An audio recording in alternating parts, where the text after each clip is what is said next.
Hello everybody, welcome back to another episode of An Idiot on Board. I'm the Idiot and today I'm back on board with Wibble, my Himalayan.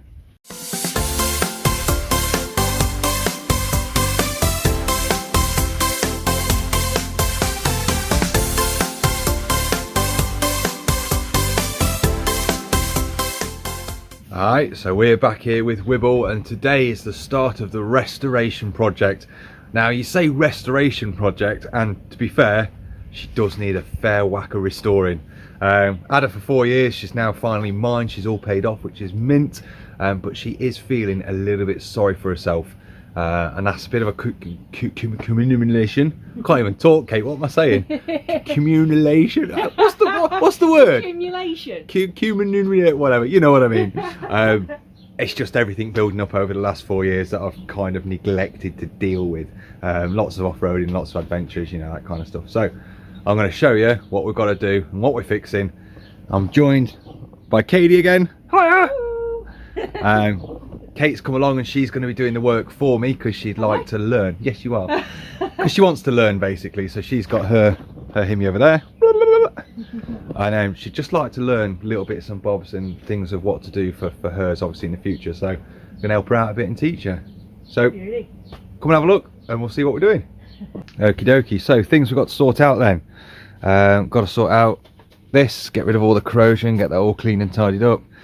I've got bent gear lever, bent rear brake lever, bent handlebars from his tech trips, that's got to be sorted. Got to get this all painted up, got to make something for the front there to clean that up. What else? I think that's alright, I think that survived the TET actually after I bashed it back out again. What else we got? Oh, brakes, so we've got the brake recall coming up, that's booked in on 20th. So the next thing to do for that is, what are you doing? Just dusting stuff everywhere. That's all I can do really. That's all I'm good for. That's all you're good for, hey, you're better than that. So Kate started taking the rear brake reservoir off because we've got to get that all sorted out. As you can see, it's not a genuine one. The genuine one lasted 1,500 miles before I had to take it off because it was completely knackered. So that's just some cheap 17 quid thing off eBay and it's lasted 4 years, so what do you know. So that's got to come off anyway, that's all seized up. Rear brakes are getting the recall done, but I've got to sort all that out before they'll do that. Typical Enfield battery, it's the original one, 4 years old, completely dead, so that's got to come off and get recharged. Hopefully we can recondition it and see what happens with that. In other news, this, my excellent £30 eBay special is soon to disappear because there is something special coming and I can't wait to share that with you. So hopefully it'll turn up this week, but I'll let you know. What else we got to do, Kate? What have we got to do? You tell me. I don't know what we're doing. No, we've got a fair bit to do. So got to clean up the rear shock. So my custom Hagon shock is looking a bit worse for wear as well, so that needs sorting out. I'll dust it off. Dust it off, go on, get a bit of dust. There we go. Good dusting action. There we go. Good dusting action, Kate. Chain and sprocket, check them out, clean them all up. Head bearings, I've got a new headlight for it, thanks to Sean, appreciate that Sean, that's great. Yeah, lots and lots to do, so let's crack on.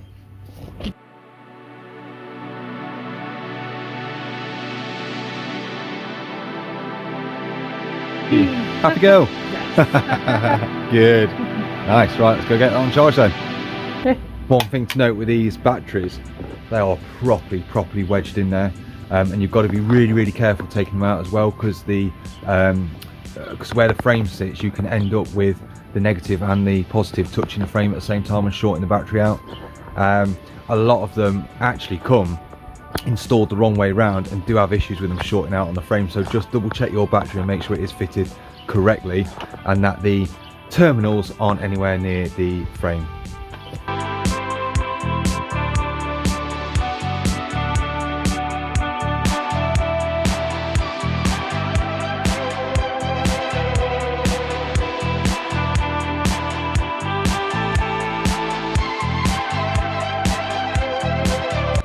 Basically I lost my rear brake, so it I was putting all my pressure into it and nothing was happening, but the fluid levels were right, so I wondered if the piston had got stuck, but apparently not. So just got to work your way through it methodically. So I checked the brake fluid levels, they were fine. Checking the master cylinder, I thought that might be it, and now I'm going to check the rear caliper. If it's a rear caliper, it doesn't really matter anyway because it's going for a recall. But Kate's learning though, aren't you, Kate? I am, slowly, bit by bit. I get there. Yeah. And to be fair, I know it's an aftermarket master cylinder, but at the end of the day, they're all relatively similar in terms of the makeup and how they work, particularly on the Himis because they're just dead simple, really. So, yeah, cracking on then.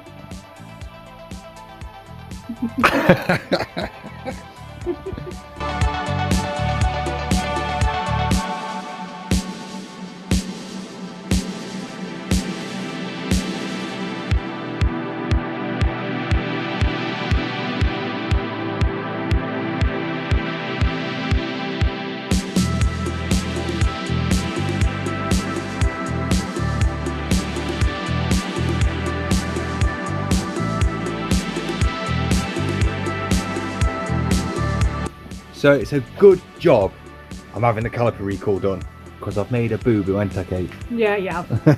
I've made a boo-boo. Yeah, yeah. So trying to get the bleed nipple free and it's snapped. So we've kind of got an issue now. But yeah, never mind. So I'm happy that the issue with the brakes sort of being seized or whatever is probably the rear caliper again. We've cleaned out the master cylinder, that's all been done, and there's nothing wrong with that. So I think I'm going to leave it like that. They're going to replace the caliper on the recall anyway, so it kind of makes no difference. So we'll crack on with the next job. So we've got the wheel back in after the caliper debacle, and Kate's put that all back in herself, which is good. Now you're going to learn how to adjust the chain, aren't you, Kate? Yeah. Ah.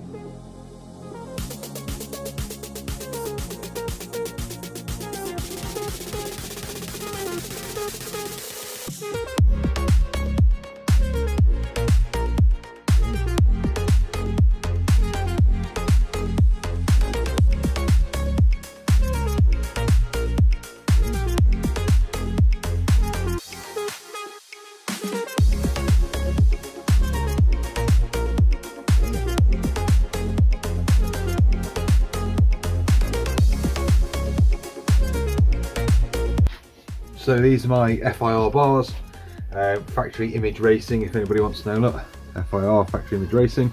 They've served me for the last 4 years on the bike, to be fair, but they've taken some right massive knocks and bangs, and if you watch my last tech video you'll see that that's where I finished them off. But I don't know if you can see, but see the difference? So this one's correct, that one is off all over the shop. So yeah, we're actually, now I've taken them off, you can see how bad they are. But they're going to go, and I've got some spanking shiny new ones to put on, so I'm going to get those on now, drill the holes, and then get everything back up ready and mounted for the 20th when I do the brake recall. Yeah, factory image racing, if you're interested, Cooperb sell them. Brilliant bar, really good, using a lot of motocross trials, things like that, so well worth having.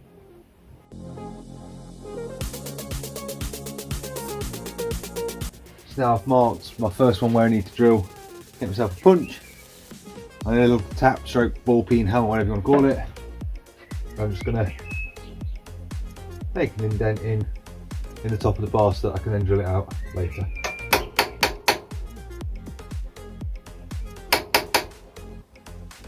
Banging! Sexy!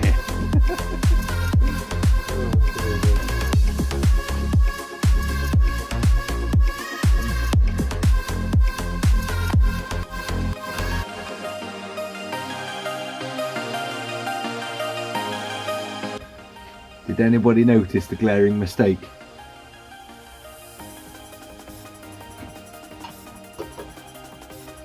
It's all got to come off, so I can put that back on.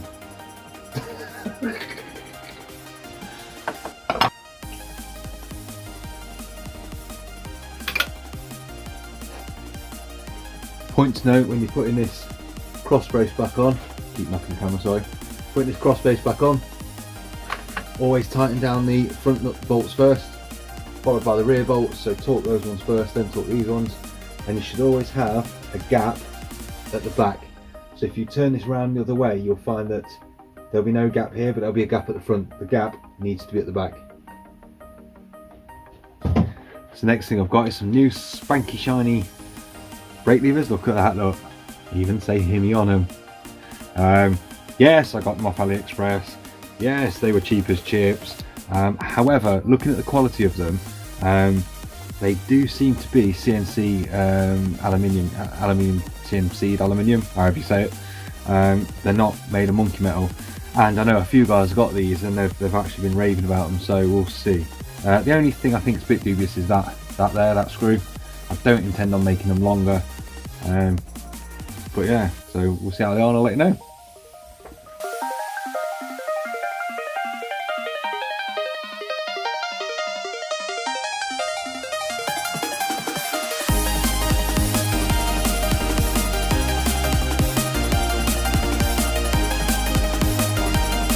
Okie dokie, so we've got the handlebars and all that on now.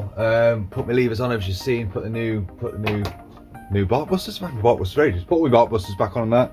I've now fitted a new battery because the old one was absolutely knackered. It literally would not charge at all. To be fair, I have saved it 4 times in the past, so it's finally dead. So new battery. This is the first start since new battery. So let's have a look. You're with me now. Wish me luck. Whoa, we have life. Go on, Betty Boo.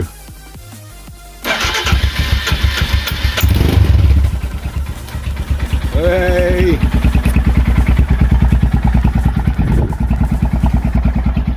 Wibble lives, months off the road and she lives. Right, let's carry on then.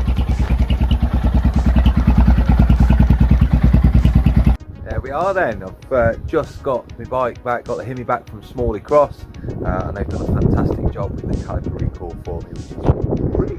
So, I'm choking, sorry. Right, sorry about that, I just choked on my own spit.